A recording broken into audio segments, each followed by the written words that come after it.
Hola, hoy revisaremos la diferencia entre una función par y una función impar.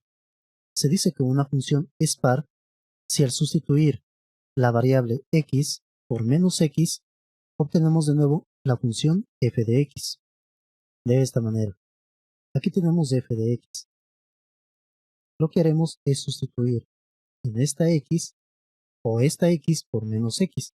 De esta manera, en vez de x al cuadrado, ponemos menos x al cuadrado. Menos 4 y luego resolvemos. Menos x al cuadrado me da x al cuadrado y me queda menos 4. Esta función de aquí va a ser igual a esta función de aquí. Es decir, la función de x tiene que ser igual a la función de menos x. Y así sabemos que la función es una función par.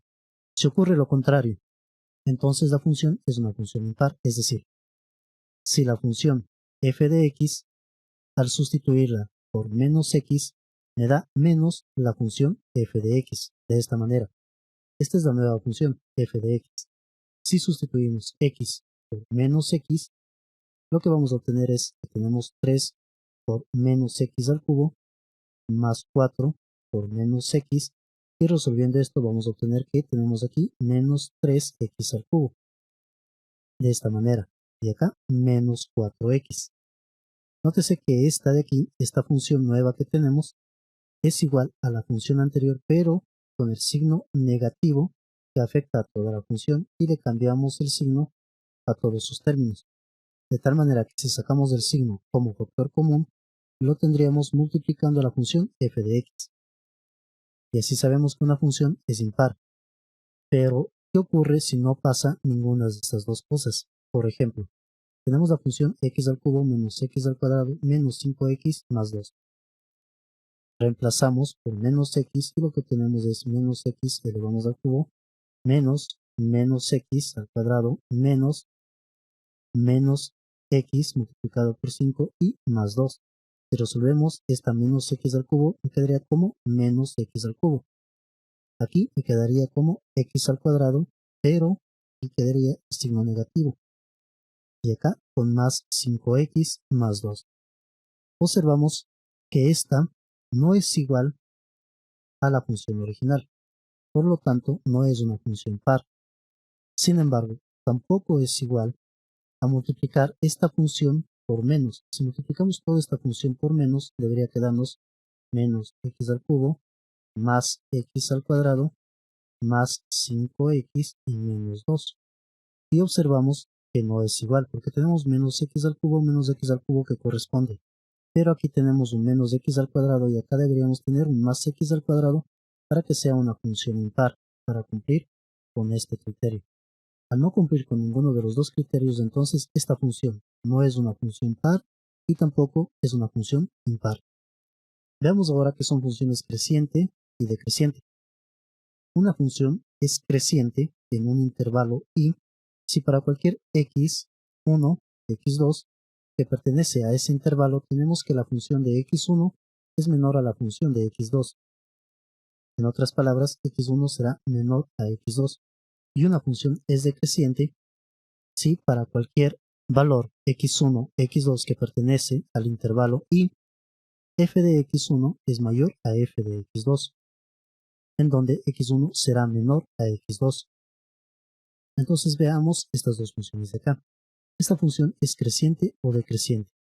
Conforme avanza el valor de x, es decir, x2, digamos que es esta de acá, y x1, esta de acá, x2 es mayor a x1. Acá tendremos un x3 mayor a x2, pero solamente si nos fijamos en esta porción de la curva, x2 es mayor a x1. Y conforme avanza el valor de x, disminuye el valor de y. Entonces esta curva de aquí es decreciente hasta x igual a 0. Una vez que estamos en x igual a 0, al incrementar el valor de x, esta curva se vuelve una curva creciente, una función creciente. Entonces tenemos que esta función es decreciente en los intervalos de menos infinito hasta 0 y es creciente en el intervalo de 0 a más infinito para el valor de la x. Y esta curva de acá conforme incrementa el valor de x, va incrementando el valor de y. Si incrementa el valor de y o el valor de la función, entonces esta curva es siempre creciente. Y esta curva va a ser creciente desde menos infinito para el valor de x hasta más infinito para el valor de x. Y el valor de y también tenderá desde menos infinito, que se encuentra aquí abajo, hasta más infinito, que se encuentra aquí arriba. Y es así como podemos determinar si una función es creciente o decreciente. Debemos graficar la función. Pero si no podemos graficar la función, tenemos que ver que el valor x2 tiene que ser menor al valor que el valor de la función en x2 tiene que ser menor al valor de la función en x1. Es decir, y2 tiene que ser menor a y1. Si obtenemos eso, entonces la función es decreciente. Pero si y2 es mayor a y1, entonces lo que obtenemos es una función creciente. Si siempre y2 es mayor a y1, la función siempre va a ser creciente. Y veamos finalmente una función monótona. Cuando una función aumenta en todo su dominio o disminuye en todo su dominio, decimos que la función es estrictamente monótona y la llamamos función monótona. Podemos decir que es monótona creciente o monótona decreciente. En este caso, la función está aumentando en todo su dominio. Si nos fijamos, no hay un solo punto en el cual la curva se vuelva decreciente. Por lo tanto, esta es una curva monótona creciente. Esta curva de acá está disminuyendo en todo su dominio. Por lo tanto, esta curva va a ser una función monótona estrictamente decreciente. Y finalmente esta función de acá, que la vemos aumentar en todo su dominio. Esta también va a ser estrictamente creciente. Es decir, va a ser una función monótona creciente.